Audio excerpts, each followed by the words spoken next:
So this is going to be a quick overview on one of my personal guns.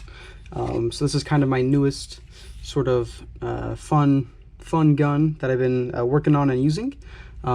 Basically, this is just like a compact AAP-01, and I'm just going to go over all the sort of upgrades I've done to it and all that sort of thing here. So I do use this gun on green gas. So I use the standard magazines from Action Army with a base pad extension, so I get about 30 rounds or so in here, and that's perfectly fine for me. I use, I think, 5 magazines when I play normally, and that normally is going to be enough, and then if I need to reload, I can just reload, obviously. So basically, when the magazine is in the gun, that is what it looks like. All right. So now that we got kind of that out of the way, we'll go ahead and go over sort of the things I've done to it. So we'll start on the outside. So the outside, I have the aluminum magazine release. I like doing the aluminum magazine releases. I just like having stuff be aluminum. I have the cowcow trigger here. It is not adjusted at all, so it's a full trigger pull, which is important because I want to have a working safety. So my safety does function. It will not fire unless I have it on fire mode. And then we do have currently a tracer on here. If I run the tracer unit, I shoot about 260 feet per second. If I do no tracer unit, just the threads, I'm about 250. So I get a little bit more performance just by having the tracer on here. I also have an O-ring that is in between the tracer and the gun to kind of sort of fix the little gap that happens there. But if I wanted to, I could totally run it like this. So super duper small. That's where the inner barrel ends. I'm using the stock inner barrel and I just cut it. But we'll go ahead and put this back on. The stock inner barrel is actually a pretty nice inner barrel. I would probably recommend you just keep the stock one. You're perfectly fine. There's no issues with the stock inner barrel. And I mean, you can definitely do an upgraded inner barrel, but I don't think that's a necessity at all. Let's get this O-ring back on there. So you can see how that O-ring kind of completes the flush look of this up here. All right, next, kind of the bolts. This is the one that I had on my my Super Saiyan build. It is no longer a gun, but I'm using the bolts in this one. And for the iron sights, I have a stock front sight, and I have the CTM Tac Ghost Ring rear sight. So the reason for this is because on the normal gun, when you have your normal outer barrel, it's a little bit lower than, like, it would sit kind of like there. So the front sight is not designed to be placed up this high. If I were to use the stock rear sights back here, I'd be like tilting my gun down when I shoot, pretty much, when I line up the iron sights. This kind of fixes that, because the CTM Ghost Rings are like, they're taller sights.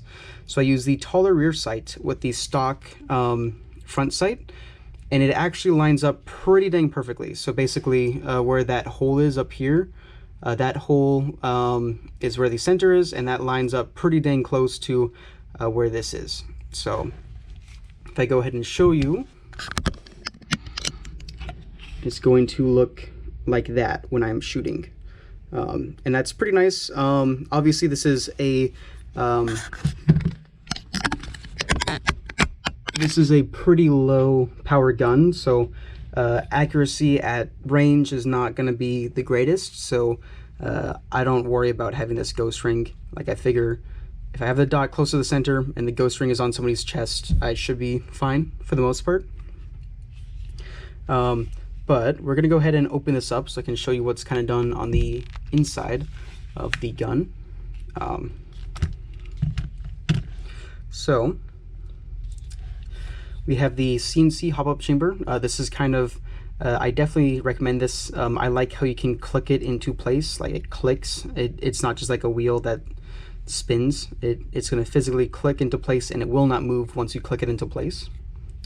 I have the cowcow nozzle with the cowcow nozzle internals, and I have the sorry, can I get it? I have the TTI aluminum piston head with the rubber O-ring sort of deal on there, and that works pretty good. I get pretty decent compression with that. I have the Waldo Customs nozzle spring, of course, in here, and then I have the recoil spring is going to be a cowcow recoil spring with no short strokes. So basically, when this is on the gun, and I have an empty magazine in the gun, it will lock back on my last shot, which is something that I like. I like the whole tactical sort of deal where like your slide locks back, you have your bolt catch, you have safety, all that sort of stuff.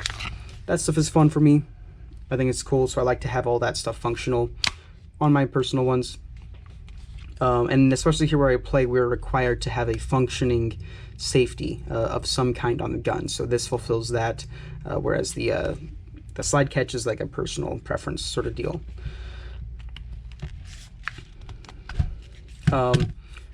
And again, inner barrel, I have just the stock inner barrel, as I said earlier, but it was cut. And then for the bucking, I have a, looks like I have a pink Autobot. Yeah, I have a pink Autobot in there. And it's a pretty tough bucking, but that's kind of what you're going to want with such a short inner barrel.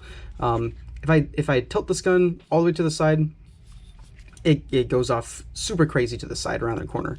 But when I shoot it vertically, just because of how low power it is, the BBs are going to fly pretty straight at the setting that I have it at.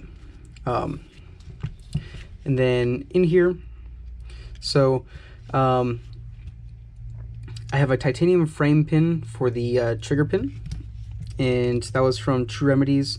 It's just an extra pin that I had. This build has kind of changed a lot over the years. This is my first AAP frame, actually. I have a complete cowcow set back here. So obviously I have the normal set, plus I have the fire pin lock and the, do I have the upgraded trigger bar? I am actually not sure. No, I have the stock trigger bar right now, but that might change in the future. The stock trigger bars are kind of soft, so that's something that I'm going to recommend you upgrade. But besides the trigger bar, everything else in here is all fully upgraded. So cowcow steel parts with garter springs. That is generally what I recommend. That's about it. I don't have much else on this gun. This gun is used in one of my recent gameplay videos. Just a couple of clips I got with this gun. It's definitely very fun, very different.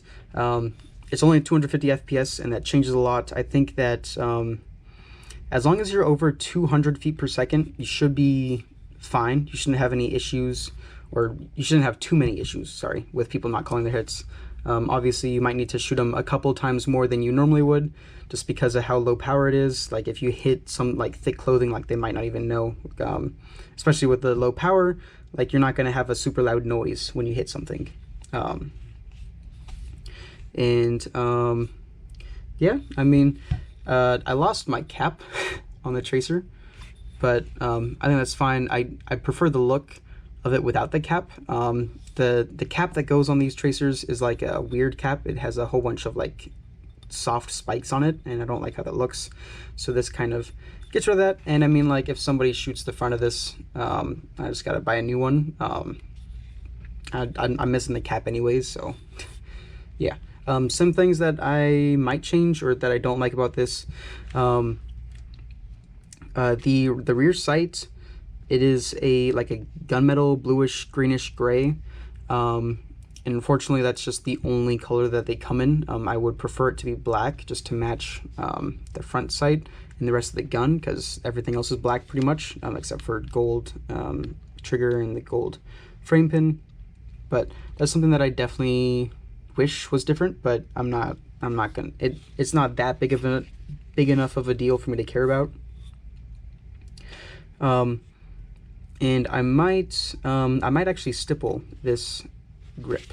I think it might be cool to stipple this grip, just for something different. I've tried stippling the AAP-01 grips, and they work fine. This is a very, very different plastic from pretty much all of the other grips that I've tried.